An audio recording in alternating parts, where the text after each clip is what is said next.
Tour de Corse au Shakedown.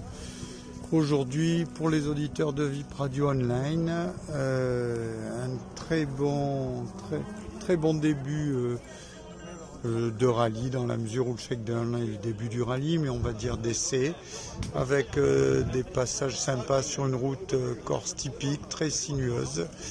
Et on va vous tenir au courant un petit peu de tout ce qui se passe pendant ces 3 jours de rallye, et j'espère que vous prendrez du plaisir à écouter notre petit reportage.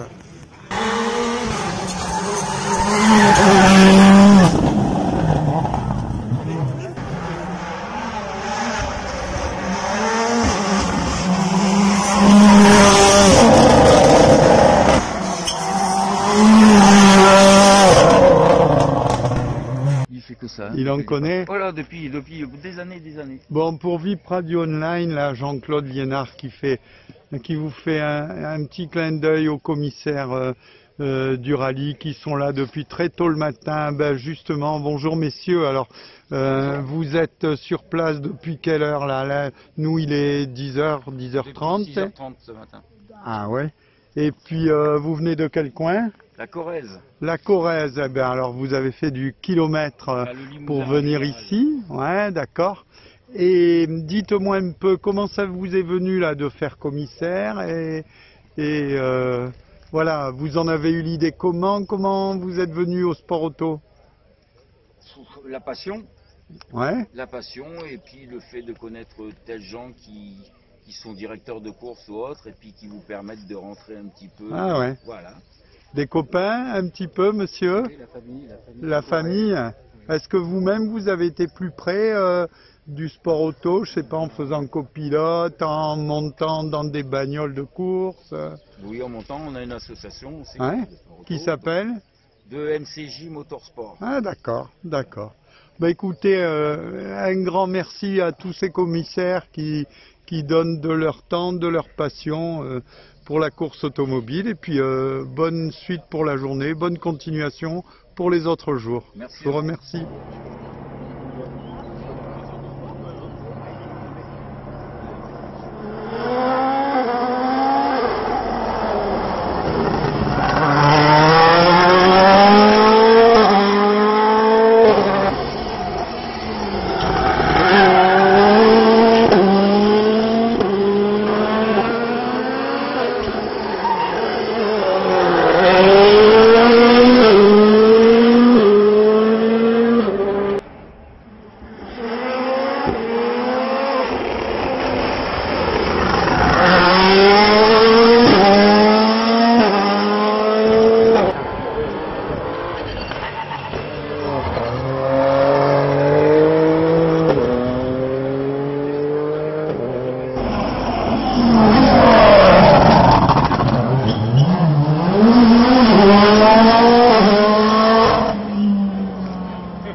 de ce Tour de Corse. Nous sommes dans la spéciale numéro 9, la plus longue du rallye, 47 km.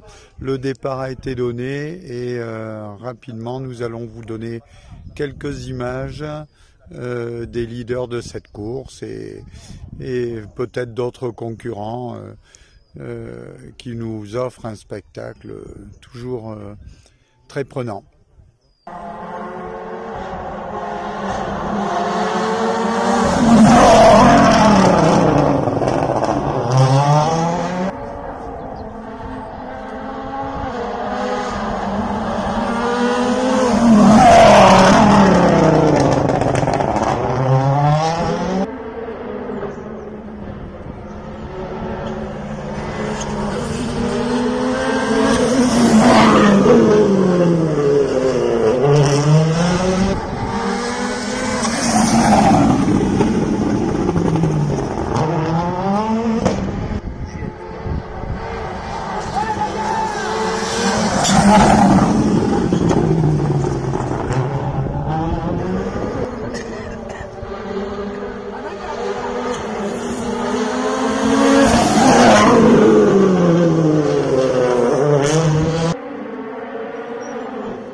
Voilà, ici Jérôme dans cette chronique Web TV signée Jean-Claude Liénard. Jean-Claude, je prends donc ton relais pour annoncer les résultats définitifs de ce Tour de Corse 2019, puisque à l'heure où je parle à nos auditeurs, tu te situes exactement en mer Méditerranée, puisque tu es en train de rentrer de Bastia à Nice. Voilà, donc bien, on va faire le final, le podium final de ce Tour de Corse 2019 avec les résultats que j'ai sous les yeux, donc depuis le studio RVPB. Donc aujourd'hui la Power Stage de Calvi a donc été bouclée cet après-midi et elle a réservé son dernier rebondissement, et pas n'importe lequel.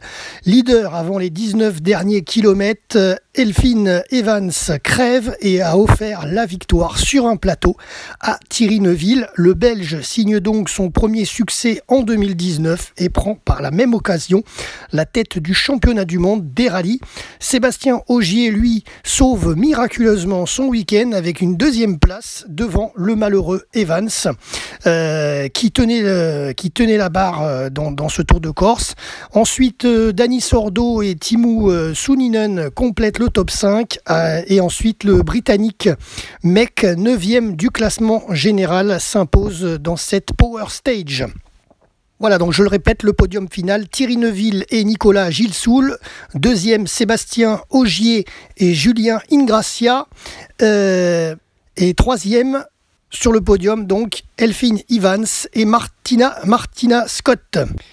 Donc Neuville succède à Sébastien Ogier qui avait remporté ce Tour de Corse en 2018 avec Julien Ingrassia justement, donc qui est deuxième cette année. C'était eux les victorieux, les gagnants de l'année dernière en 2018 sur Ford Fiesta WRC.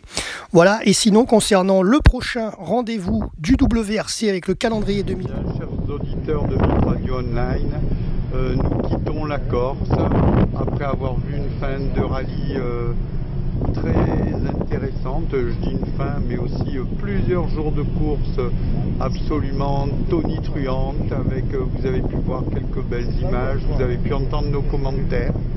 Et puis nous espérons retrouver le Tour de Corse l'année prochaine, ce qui n'est pas évident au championnat du monde parce que les intérêts généraux de la fédération et peut-être même des lobbies vont pas toujours dans le même sens et avec l'intérêt sportif. Et nous vous disons à la prochaine fois et nous espérons encore vous donner de beaux comptes rendus des courses automobiles ou d'une manière générale de tout ce qui a trait à l'automobile, au sport automobile, mais à l'automobile en général, avec peut-être prochainement un salon à Monaco. Bonne écoute et puis à la prochaine.